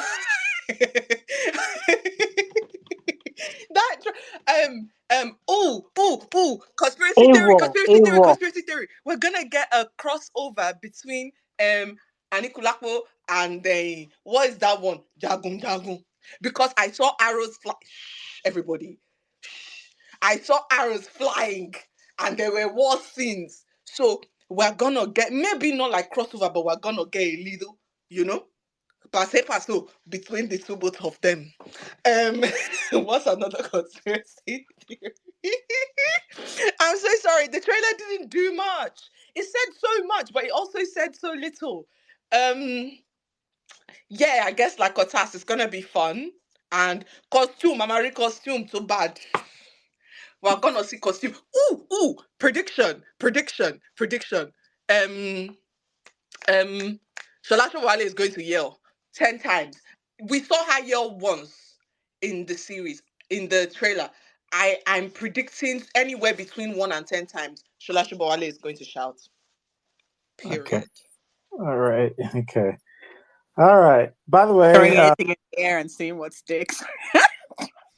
literally the first one of my predictions is Kunle's Game of Thrones. And so that's actually not that's actually not. I wouldn't put that as conspiracy. I have good backing for why I think it is there. And you're right. Yes, when Anikulapo was originally announced, it was supposed to be game.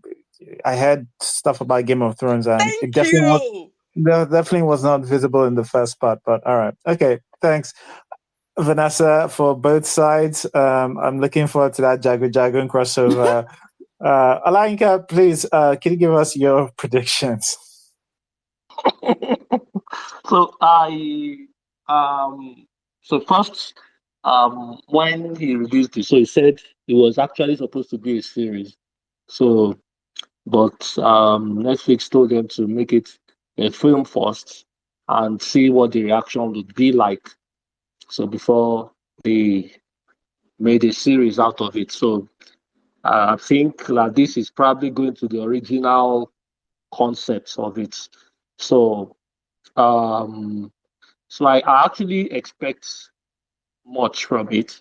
So since it was actually originally written as a series and all of that. So probably because again, um I am somewhat okay, but the way the story came is actually from what they call Oduifa. So in Yoruba, so they call it. So it's that's from where the story came.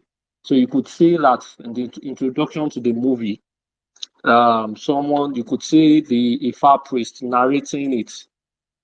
Just like they were quoting, just like they would quote the book of the Bible or the Quran. So they were saying you would see it in this. So they were quoting Odrifane. So it's more like, so that story is going to, I expect that this series will go deeper into that, the mysticism of a lot of the characters there. So people that are actually very somewhat a little bit familiar with Ifa, they said it that Awaron, that's the character of Shola Shobowale, is also a name in Odrifa. So I actually expected when I was watching the film, I saw some mysticism in her, so to say. So probably they would explore that more in this series. So you could see that out of all the characters, she didn't have a tribal mark, which was for that period, it was not, it was unusual. And also, she didn't have a tribal mark, and then she also was different in a way. And you could also see that when the character of Kunle was going to get into trouble, she already predicted it for him and she said this in a way and looked in a way that showed that there was some mysticism about her. So probably they would explore that more in her, So probably she already knew, okay, he was getting into trouble and all of that. So she already also knew that that the character that Kunle was doing something that was going to land him into trouble, and things like that. So probably I expect that they would explore that more. That's one. Two, I also expect that they would also explore the story of Akala Bird, just like what someone said. So the background story of how Akala Bird came about, what it stands for, and all of that. So of course, what the character of Bimbo did to the bird would have some consequences. So I expect that to be revealed. And then because there are, you could see when you see the trailer, you would see that there were also other dimensions that were introduced to it. So I expect that those new actors would also play very important roles from the trailer and all of that. So I expect there will be turmoil, quite a lot of turmoil, probably because of the Akala bed, So there will be a lot of turmoil in many villages, in many districts. So as usual, also I expect that they would also show more of, which is one of the things I like about, probably what I like the most about the movie was the display of the artistic display, you know, the various trading that they used to do there, the kind of arts that they used to do, the kind of houses they built, the way they guarded the kingdom, things like that. So I expect more of that in her, more of display of culture and all of that. I expect that. So for me, that's even a plus plus for me. Anyway, so the previous one was a very simple story. That's the original movie. So, but I expect that this would not be as simple. So, because this would now explore the other angles that were not explored in the movie. So, especially also about the mysticism of the different characters. So, I also expect going back. So I'm going back into their past to unravel the present and things like that. I expect some of that too. So that's for me. So and I also expect that they would also have improved on. So I'm very particular about that. Probably because I'm familiar. Anyway, I'm from Kwara State originally, so I am what we call the Yorubas of the this. So the way they speak the Yoruba, I expect it to be better now. So because there were a lot of gaps. So especially if you are familiar with that kind of Yoruba. So and it's because a lot of people that did the acting, like Shola Ali, like Kunle Remi, they are not. So Bimbo Ademoye's Yoruba speaking of that was fantastic. He's familiar with that kind of Yoruba. So, but those ones, I mean, those some other people would see that they were making some errors in that dialect.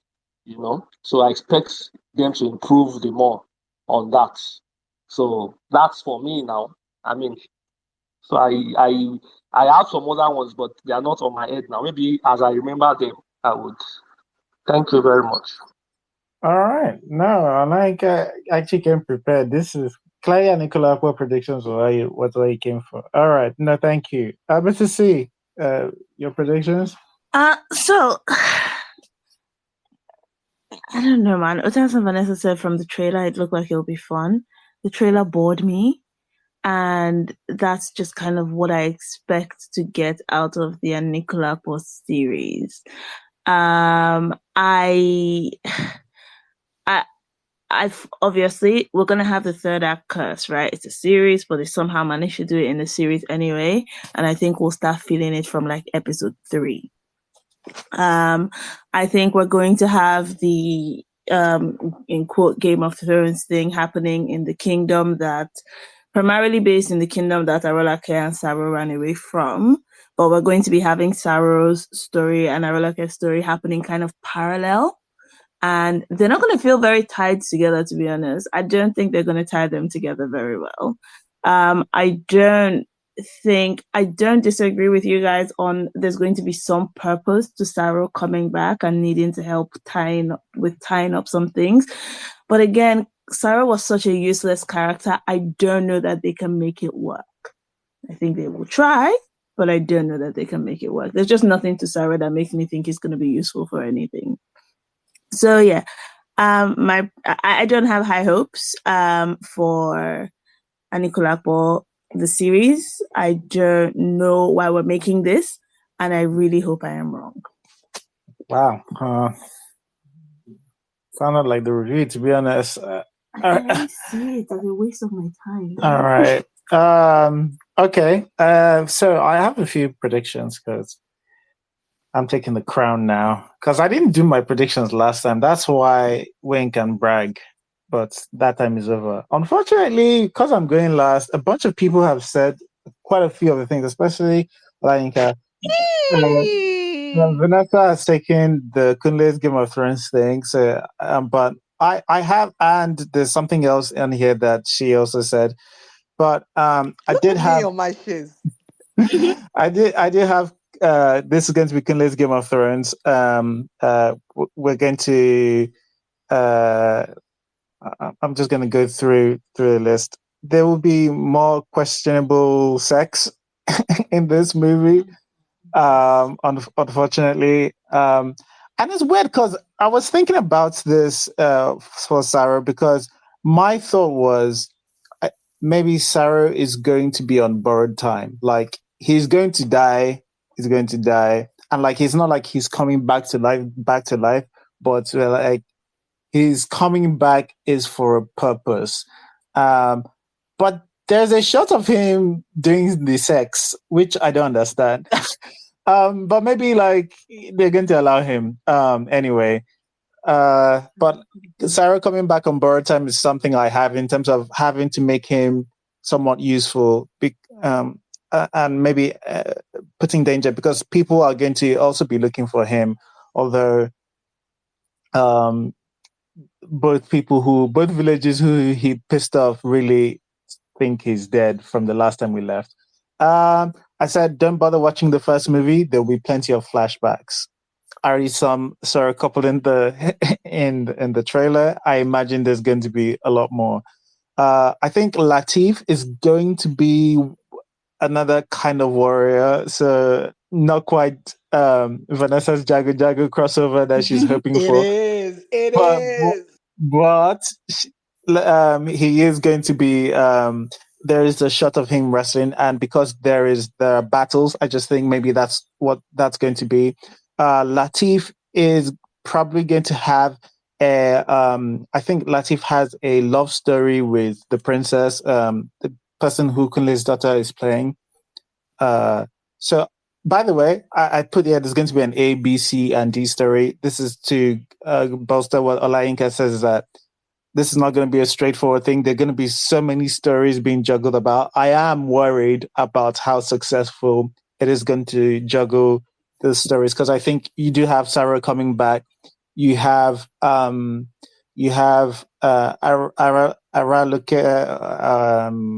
sort of, you have her story, and I think her story is, oh god, again, like Vanessa said, I think she's run away, right? She's special.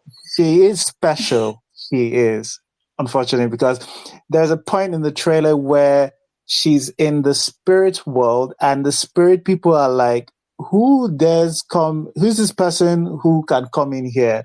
And it does feel like, I don't know whether she's special because the moment she fought with the Akala bird or something, I don't know, but something about her is just special. Yes. I think the way she gets back is that she is I did not finish my Latif and Kunle's daughter's love story.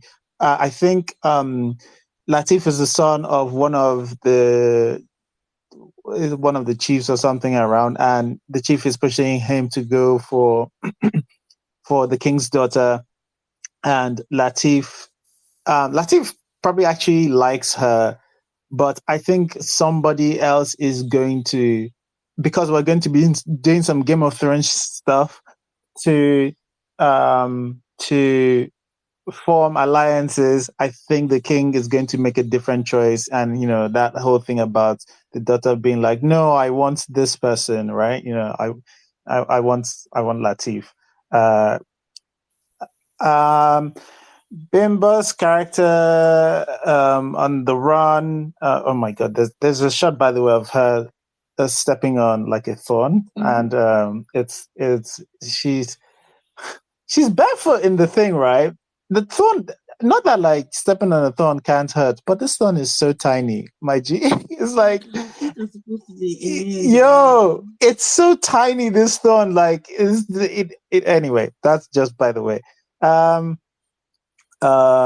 Yeah, but I think her ability to move between spirit worlds is interesting. We're going to get more exploration of the spirit world. We saw a two-headed boy, what I've referred to as a mud man, and obviously the Jesus that Sarah meets at the pearly gates, where Sarah's hand disappears for a few seconds. But Wandering Eyes now have caught up with her. Oh, okay, and people on the guards are looking for. Okay. People on the guards are looking for Aralake and Sarah. So I think Aralake is going to gain. Somebody's going to know she's special. I think it's going to be Gabriel Afolayan's character. I think Gabriel Afolayan's character is a general, and one of the people who is going to. I think in the trailer he's coming in to do inspection for something, but I think he has to be close to an ally or someone with at least a little bit of power, and before the other village start messing, like chopping heads and causing wala. But this whole thing is, I think there's going to be chaos because the Akala bird is upset and is causing havoc in the villages, and they're trying to find a way to salvage this. I don't know why the bird wasn't causing havoc earlier on, but the whole village, I think what is going to be the issue is all the villages are sort of scrambling and there's a bit of chaos. There's backbiting, people killing other villagers, and all of these things because people are trying to find out how to appease the Akala bird. And then the last thing I think Aralake gets found out for being special and is probably Gabriel Afolayan's female chief. I think he calls it. The person is covered. We don't know who it is. I'm just going for her. I could be probably wrong, but that's what I'm going for. All right. But yeah, that's my prediction, and that's just from watching the trailers. We'll come back next week, and we'll see who got what right, and who and why I am taking over the crown as the champion. Since nobody made. Excuse me, I think my prediction would definitely happen. So Yeah. Since mine would definitely happen, I think I got the crown down. Okay, it's not really by percentages. I'm doing the one doing the markings. No, I'm just saying mine would definitely happen. I can tell you right now, definitely. Yeah, it's gonna be up on Friday. Definitely. Like, I believe close to 100% that my prediction of it's going to happen in the underworld and it's going to happen in the real, not so spiritual, the real world. It's going to come true. But that part is obvious. It's like saying there'll be sky in the movie, and then it comes true. Excuse me, have we seen the show? We have not. We have not. Prediction. Look at the definition of prediction. We have not seen the show, and if that happens, that means I'm right. All right, okay. But we come back next week after what could be an epic weekend or very sad. Depending on the quality of the series. But I'm a bit, you know what, there's a part of that Anikulapo that made me go, oh, Kunle, I'm enjoying this. And then, the second half happened. Right. So hopefully, maybe all of the series is like the first half. Unlikely. The wigs also got worse as the thing went on. Well, at least they have innovated for the armpits. We've got some armpit wigs going on, so it is what it is. We'll see how it goes. But thanks everyone for joining. We'll see you next week for the Anikulapo space. Please come on time because no shuffling. Next week. All right. Take care, everyone. Thanks, everyone. Bye. Thank you, everybody. Bye. I can't wait to win my crown next week. Thank you. You're not even in the race. Thanks for listening to the episode. If you enjoyed listening and would like to join live, just follow us on Twitter at Iroko Critic and join us every Sunday 6 p.m. West African time on our spaces.